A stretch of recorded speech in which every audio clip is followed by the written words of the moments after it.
ప్రశాంత్ రెడ్డి గారు మాట్లాడండి. వివేకానందర్ మీరు మీ సీట్లో పోయి కూర్చోండి. మీరు మీ సీట్లో పోయి కూర్చోండి. ఈ ప్రాక్టీస్ మంచి ప్రాక్టీస్ కాదు. మీ సీట్లో పోయి కూర్చోండి. మీ సీట్లో పోయి కూర్చోండి.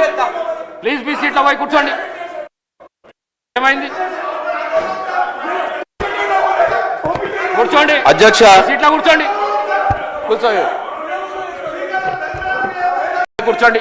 మీరు మీ సీట్లో పోయి కూర్చోండి. ఈ ప్రాక్టీస్ మంచి ప్రాక్టీస్ కాదు. మీ సీట్లో పోయి కూర్చోండి. మీ సీట్లో పోయి కూర్చోండి.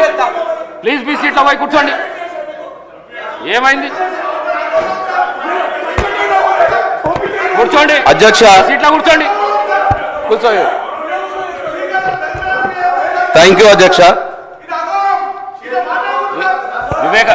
వివేకానంద గారు ఇది మంచి ప్రాక్టీస్ కాదు. సీనియర్ శాసనసభ్యులు మీరు మాటికి ముందు వెళ్ళకొస్తున్నారు. కూర్చోండి. కూర్చోండి ప్లీజ్. కూర్చోండి ప్లీజ్. కూర్చోండి. సార్ ప్రశాంత్ రెడ్డి సార్ ధన్యవాదాలు అధ్యక్ష. ప్రశాంత్ రెడ్డి గారు ధన్యవాదాలు అధ్యక్ష. సార్ గౌరవ ఉప ముఖ్యమంత్రి గారు, ఆర్థిక శాఖ మంత్రి గారు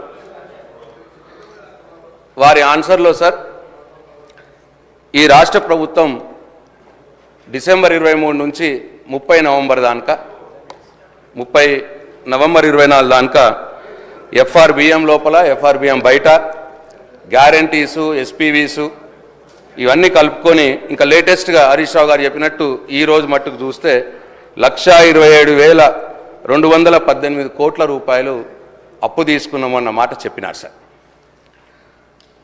సార్ ఒక్క సంవత్సరంలోనే 1,27,000 కోట్లు అప్పు చేసిన సార్ ఇంకా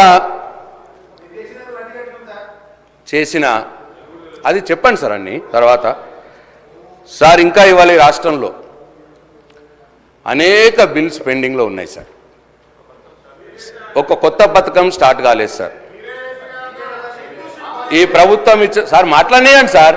ఈ ప్రభుత్వం నేను అడుగుతున్నా సార్ క్వశ్చన్. ఈ ప్రభుత్వం ఇచ్చినటువంటి 6 గ్యారంటీలు 13 హామీల విషయంలో కూడా వైఫల్యం చెందినారు సార్. అవి ఏవి కూడా సక్రమంగా అమలు అవుతున్నాయి. ప్రశాంత్ రెడ్డి గారు సార్ ముఖ్యంగా క్వశ్చనే సార్ క్వశ్చన్కి వస్తుంది సార్. ముఖ్యంగా సార్ మా ప్రభుత్వంలో ఉన్నప్పుడు చాలా గ్రామాల్లో అందరు ఎమ్మెల్యేలు, అన్ని పార్టీల ఎమ్మెల్యేలు సిడిపి ద్వారా కావచ్చు, ఎస్డిఎఫ్ ద్వారా కావచ్చు, చిన్న చిన్న వర్క్ సార్, కమ్యూనిటీ హాల్స్ లేదు సార్, కమ్యూనిటీ హాల్స్ కావచ్చు, మహిళా భవనాలు కావచ్చు, కళ్యాణ మండపం, చిన్న బిల్స్ సార్.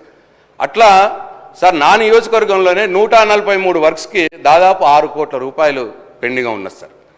అట్లనే సార్ గుడులు కూడా ఆ రోజు గుడులు కూడా మంజూరైన గుడులు కట్టినారు కొన్ని